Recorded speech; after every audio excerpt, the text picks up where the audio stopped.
Cordial saludo, mi nombre es Alexis David Layton Espitia. Este es el diseño de una clase de etnomatemáticas. La unidad temática que elegí fue los números enteros y su uso en contextos culturales diversos. El contexto que elegí fue la población indígena.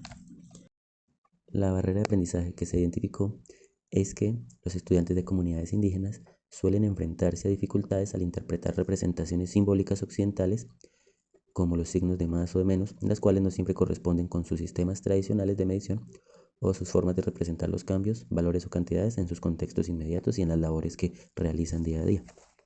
Para el diseño del escenario va a ser en 4 momentos, que uno es la unidad temática, el segundo es el objetivo de aprendizaje, el tercero el problema de aprendizaje y el cuarto el plan de clase de etnomatemático, y luego se comparará con un plan de clase tradicional.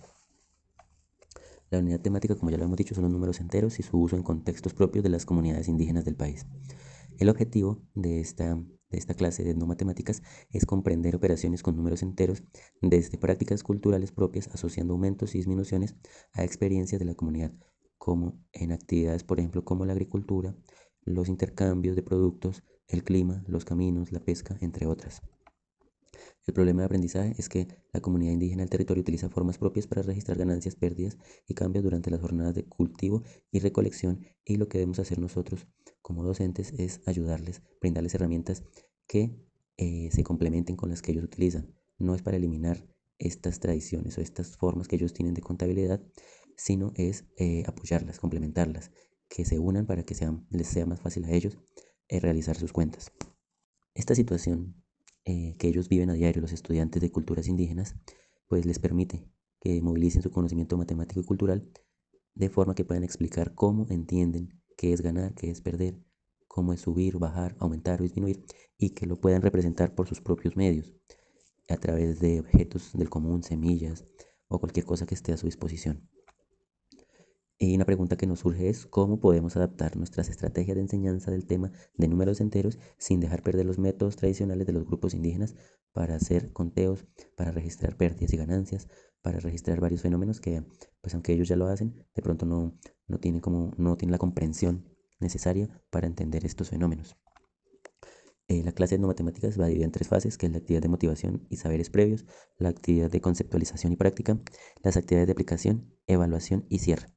Para la primera fase, que es la actividad de motivación y saberes previos, se hace un diagnóstico o unas preguntas a los niños de qué conocimientos tienen ellos, conocimientos que ya poseen. Entonces, ¿cómo saben si ganaron o perdieron semillas, objetos? Se hace ahí con ellos situaciones en las que se manipulen objetos en ese momento y que él me vaya diciendo cómo sabe si ganó o perdió, cómo sabe si le fue bien o le fue mal. Otra pregunta puede ser qué palabra usan para aumentar o disminuir, cómo se representa el tiempo, bueno, malo, cómo se representa el nivel del río cuando hay sequía. Y pues los estudiantes van compartiendo sus experiencias por medio de narraciones. Para la actividad de conceptualización y práctica, entonces se va a colocar una cuerda en el piso, se les va a explicar que cuando van hacia adelante ganan o aumentan, cuando van hacia atrás pierden o disminuyen. Entonces todos los estudiantes pasan uno por uno y se les da varias situaciones, avanza 2 pasos, avanza 3 pasos, dependiendo los nudos. Esto se hace con el fin de que ellos puedan entender que al ir hacia adelante están ganando o están aumentando, y al ir hacia atrás están perdiendo o disminuyendo. Esto se puede complementar con entregándoles semillas o quitándoles semillas o de diferentes formas. Entonces se les va a poner un ejemplo. Si el día de hoy cosechaste 5 yucas, el día de mañana cosechas 3 yucas y el siguiente día ya no cosechaste yucas, sino que te vino algún animal y se comió 4 o 5, por ejemplo. Entonces, que él pueda identificar cuándo tiene ganancia y cuándo tiene pérdida, y que lo pueda representar en esta cuerda, o por medio de semillas, o por medio de algún tipo de representación gráfica, que estas pueden caracterizar algunas culturas indígenas.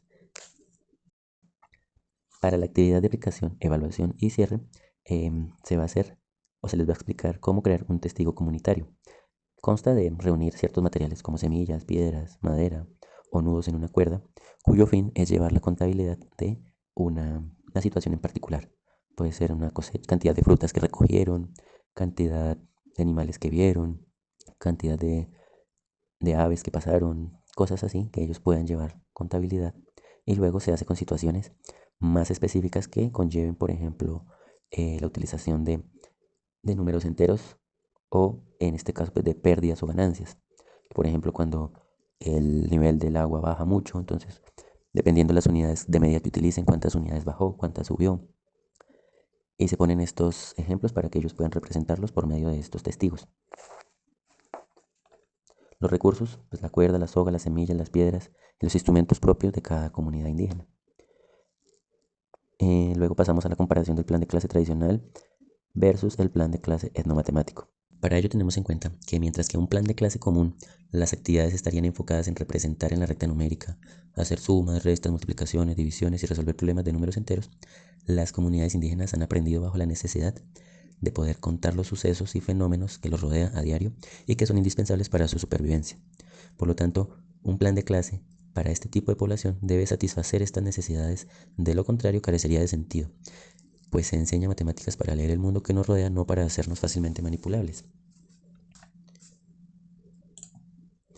Y luego pues, tenemos la comparación de la clase tradicional versus la clase de etnomatemática. Entonces, la primera es el enfoque, que está centrado en procedimientos y reglas en el tradicional, mientras que en el etnomatemático está centrado en significados culturales y prácticas comunitarias. El rol del estudiante en el tradicional es un receptor de información, mientras que en el etnomatemático es un participante activo, constructor de conocimiento y a su vez también hereda ese conocimiento a su descendencia. Esa es la ventaja que ellos tienen, que ellos sus enseñanzas las pasan de generación en generación mediante la práctica, mediante el uso de estos conocimientos en la realidad que ellos tienen.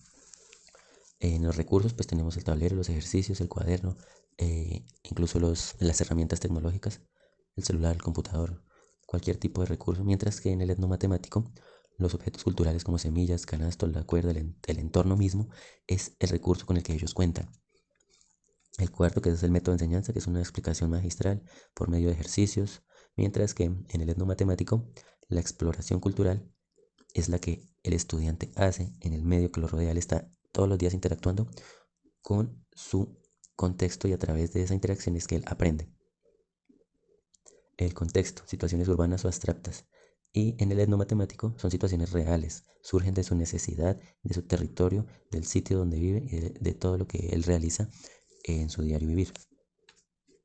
La evaluación, el resultado correcto o incorrecto, mientras que en la etnomatemática es la evaluación no surge como tal, como algo que esté bien o esté mal, sino sencillamente que lo hace de manera que él pueda observar si lo que está haciendo en su cotidianidad le sirve o no le sirve para sus actividades diarias.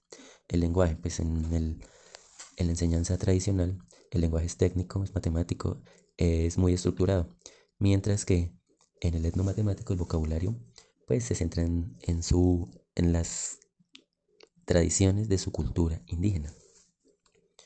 El propósito formativo es, pues, en ambos, aprender, pero en el etnomatemático es aprender en su contexto para poder realizar sus actividades diarias y también para su supervivencia. Pues todos estos elementos que él aprende son básicamente para eso, para su supervivencia diaria. Y tenemos el último que es el tipo de problema. Tenemos aquí que en la tradicional es un estándar académico, mientras que en el etnomatemático lo que ya pues les decía que se centra en situaciones prácticas comunes del diario. Para él lo que aprende es por su necesidad que tiene de interactuar con su entorno y de aprender de él y de poder registrar todo lo que sucede en él para poder adelantarse.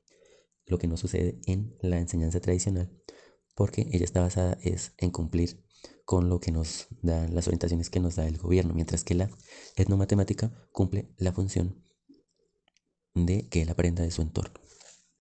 Bueno, como conclusión tenemos que la etnomatemática contribuye a una educación inclusiva y equitativa, al valorar los saberes de todos los grupos culturales, promover el respeto por la diversidad y construir puentes entre el conocimiento ancestral y el conocimiento académico.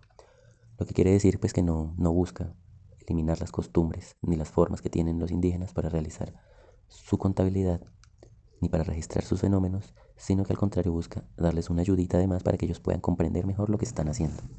Muchas gracias.